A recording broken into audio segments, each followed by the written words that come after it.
On to Canada, the number of Aboriginals in federal prisons is increasing at an alarming rate. Aboriginals make up 23% of inmates in federal jails. That's according to a special report by Howard Sapers, who is in charge of monitoring the Correctional Service of Canada. The report also says the Aboriginal population of Canada's prisons has grown by 43% during the past 5 years. It also accused prison officials of not taking care of Indigenous inmates properly. Meanwhile, Canada's official opposition party, the New Democrats, said the report indicates that Ottawa has failed Aboriginal Canadians.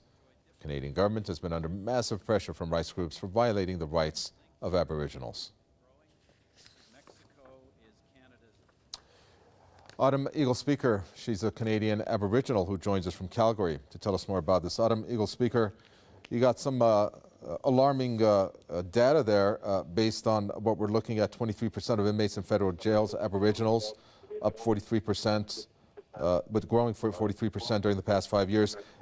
Doesn't that leave any doubt that Stephen Harper's government and his security forces are targeting Aboriginals, which are resulting in these figures in the jails?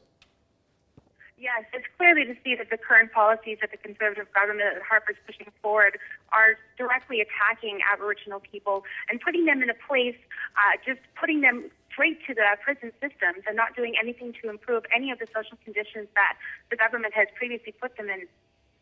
And to make matters worse, and to add to this, is the fact that they're not being treated properly when they're imprisoned.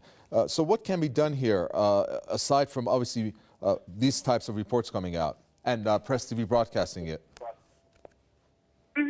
Well, what really needs to happen in Canada is that the Harper government really needs to take a strong stance on doing something proactive to change the conditions that exist for many First Nations, Métis, and Inuit people across Canada. You see, it's easier to go to jail for an Aboriginal person than it is for them to graduate high school in Canada, and that's quite alarming. You don't have the government doing any kind of action to do any kind of rehabilitation for inmates and to do anything to safeguard from our youth and young offenders to move into to move past the prison systems. Very well. Thank you so much. We appreciate that. Autumn Eaglespeaker there, who's a Canadian Aboriginal, talking to us from Calgary. Thank you.